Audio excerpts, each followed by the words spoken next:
이 반대교합은 생각보다 굉장히 어린 연령대에서 발현이 돼요. 보통은 우리가 만으로 한 6세 정도? 이때쯤 되면 벌써 보입니다. 생각보다 많습니다.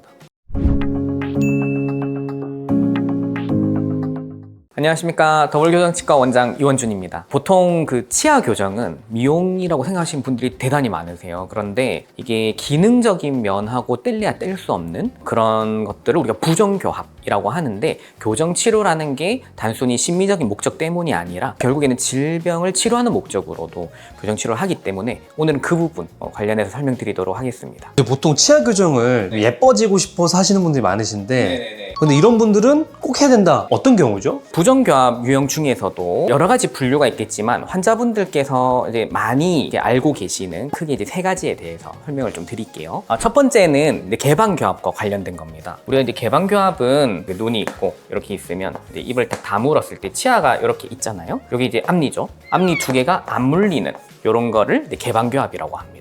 입을 다물었는데 앞니가 벌려져 있는 거예요? 그렇습니다. 실제 뒤쪽에서 보면은 어금니는 다 있는데 앞니 쪽에 물리지 않는, 이분들이 보통 말씀하시는 거는 면을 못 끊어 드세요.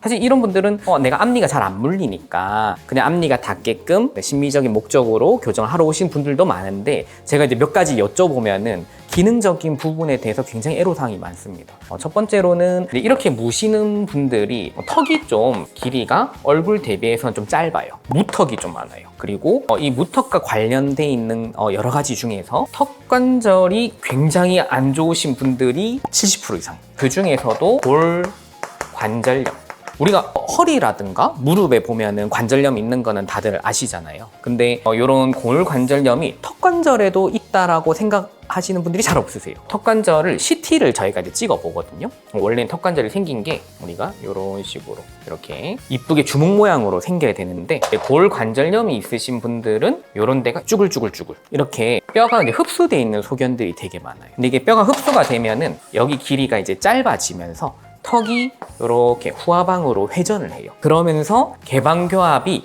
결국에는 보이는 거죠. 이게 사실은 결과예요. 이게 원인이 아니라 턱 관절에 관련된 어떤 질병 때문에 개방교합으로 나타난 경우가 굉장히 많다고 보시면 됩니다. 그럼 이거를 방치했을 경우에는 어떤 현상까지 생길 수가 있나요? 우리가 뭔가 음식을 씹거나 했을 때 힘이 잘 분산되게끔 얼굴은 디자인이 돼 있는데 그런 것들이 무너지게 되거든요. 그러면은 결국에는 어금니 쪽에 신경치료도 많이 하고 크라운도 많이 씌웠어요. 어금니 쪽에 치아 파절도 많고, 또는 어금니 쪽에 내가 금이 많이 간다. 그리고 특별히 교근이라고 해서 씹는 근육도 있는데 그 근육이 항상 뻐근하고, 그리고 이게 너무 심해지면은 위에 이마와 관련된 어떤 근육도 계속 뭉치는 증상이 발현돼서 두통이 항상 동반돼요. 근데 이렇게 보시면 알겠지만 개방교합 하나로도 치아가 깨지고 금도 가고 두통도 생기고 근육 뭉침도 생기고 턱도 아프고 그런 것들이 그냥 통합적으로 일어나죠. 이거를 교정으로 해결할 수 있다는 거는 어떻게 해결을 한다는 건가요? 턱 관절이 좀 더 개선이 가능한 상황이다 했을 때는 여기 아까 어금니만 다였잖아요. 위에 어금니는 위쪽으로, 그리고 밑에 어금니는 아래 방향으로, 위아래로 어금니를 누르는 거를 교정치료를 할 수 있어요. 그러면은 요 어금니가 올라가겠죠? 그럼 올라가면은 여기서 공간이 생기잖아요. 그 공간만큼 이 전체 턱뼈가 이렇게 회전을 해요. 그래서 요거를 우리가 이제 어려운 말로 하악골 오토로테이션 뭐 이런 말을 쓰긴 합니다. 그렇게 회전시키면서 앞쪽에 개방교합을 닫아주는, 그래서 여기 근육이 많이 풀리고, 그리고 치아가 깨졌던 거는 이쪽에만 힘이 집중돼서 그렇잖아요. 그런 것들이 앞니 쪽에 골고루 이제 분산이 되면은 치아 깨짐이라든지 이런 것도 많이 좋아지고, 그리고 무엇보다도 환자분들의 저작 기능이라고 하죠. 식사도 원활하게 하시게끔 되고, 평상시에 소화불량 이런 거에 많이 시달리시거든요. 그런 분들도 많이 개선된다고 보시면 됩니다. 그 다음에 두 번째입니다. 반대교합이라고 합니다. 반대교합이라고 하는 거는 아까 개방교합과는 조금 다르게 밑에 턱이 오히려 조금 큰 경우가 되게 많아요. 그래서 밑에 치아가 이렇게 반대로 물리는, 윗니가 아랫니보다 뒤에 있는 건가요? 그렇습니다. 위에 앞니가 밑에 앞니를 못 덮고 반대로 물리는 거죠. 근데 이 반대교합은 생각보다 굉장히 어린 연령대에서 발현이 돼요. 보통은 우리가 만으로 한 6세 정도? 이때쯤 되면 벌써 보입니다. 생각보다 많습니다. 그래서 이런 경우에는 가장 많이들 나타나는 게 우리가 치은 퇴축이라고 해서 잇몸이 막 내려가요. 왜냐면 이게 계속 이렇게 치니까 얘가 자꾸 나가는 거예요. 그리고 이런 부분들은 사실 어린아이들이지만 고기를 잘 못 먹어요. 그래서 이제 그런 부분 때문에 부모님들이 애가 고기를 잘 못 씹는다고 하면서 많이들 오시고, 또 이게 턱을 자꾸 앞쪽으로 이렇게 꺼내 물게 돼요. 꺼내 물면은 턱관절이 또 나오는데 요 모습이 여기거든요. 근데 이게 앞쪽으로 자꾸 이제 꺼내 물게 되면 디스크라고 하는 우리 원반 조직이 있어요. 근데 그게 자꾸 이제 앞으로 눌리게 돼요. 눌리니까 여기서 자꾸 소리도 나고 그리고 통증도 생기는 그런 것들이 되게 자주 일어납니다. 그럼 마찬가지로 이 반대교합도 교정으로 어떻게 해결할 수가 있나요? 이거는 굉장히 중요한 포인트가, 일단 반대교합이 생겨난 원인을 감별 진단하는 게 굉장히 중요해요. 왜 그러냐면 이 반대교합이 있게 되는 원인 중에 하나가 대표적으로는 약간 주걱턱이 있는가? 이렇게 했을 때 대표적으로는 페이스 마스크, 얼굴에 쓰는 장치를 가지고 골격적인 부분을 해결을 하려고 하는, 그래서 보통 어린 나이에 만으로 6세, 7세 요럴 때가 페이스 마스크를 하기에는 굉장히 좋은 시기로 이제 알려져 있습니다.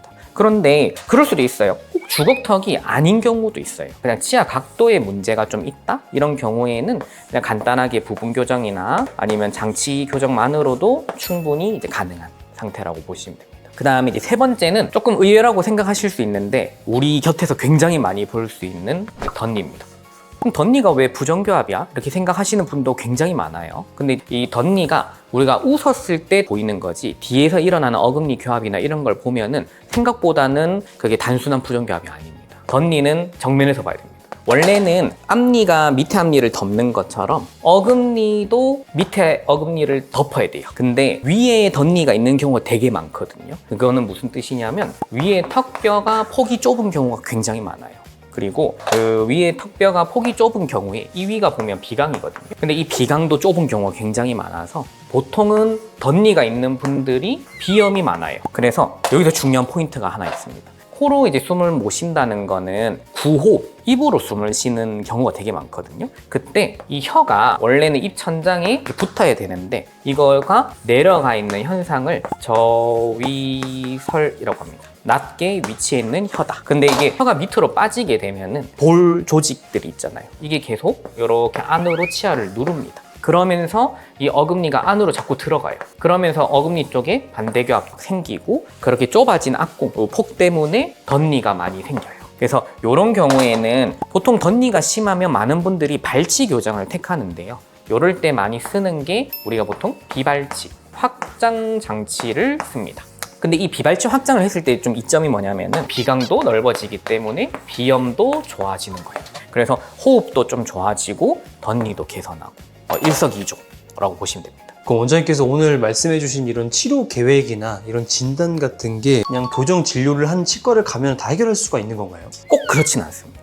이게 왜 그러냐면은 그냥 바깥쪽에서 봤을 때는 그냥 단순히 저 덧니를 해결하기 위해서 그냥 치아를 빼고 공간을 만들어서 배열을 하자 하는 치과가 굉장히 또 생각보다 많아요. 그런데 저희 치과 같은 경우에는 막 뭔가 비강적 호흡도 보고 그리고 턱관절도 보고 여러 가지 좀 통합적으로 기능적인 부분들을 보기 때문에 그럴 때 영구치 발치를 하지 말고 턱뼈를 넓혀주는 장치들을 좀 써가지고 최대한 기능적인 부분을 고려해서 교정 진단을 내리기 때문에 이런 부분은 사실 저희 치과만의 특장점이라고 보시면 되겠습니다. 그럼 마지막으로 이런 부정교합에 해당되시는 분들에게 한마디 해주신다면 어떤 게 있을까요? 많은 분들이 반대로 물리는 게 어린 나이에 있었을 때 그냥 아이가 턱을 좀 꺼내 물어서 그렇지 뭐 심각하지 않겠지, 잘하면 괜찮아지겠지, 그렇지만 왜 남들보다 입으로 숨 쉬는 게 더 심한 것 같지, 또는 왜 남들보다 밥을 먹는 속도가 느리지, 이런 것들에 대해서 조금만 세심한 관심을 기울이면은 생각보다는 우리 아이가 그런 부정교합에 노출되어 있었을 확률이 굉장히 높습니다. 그렇기 때문에 한번 아이가 어떤지 이런 상태를 유심히 보시고 그런 게 조금이라도 의심된다면 교정 전문 치과에 가셔서 상담을 조기에 받아보는 게 치아를 빼지 않고 최대한 보존한 상태에서 치료를 할 수 있는 그런 부분이 있다고 보시면 되겠습니다. 그리고 무엇보다도 이런 부정교합들이 해소가 됐을 때 우리 자녀들이 심리적으로 보이는 부분도 물론 자신감을 얻을 수 있고 그리고 기능적으로도 충분히 개선이 가능하기 때문에 전혀 다른 삶을 살 수 있다라고 보시면 되겠습니다. 추가적으로 궁금한 점 있으시면 아래 댓글로 남겨주시고요. 지금까지 교정 1타 강사 더블교정치과 이원준 대표원장이었습니다. 감사합니다.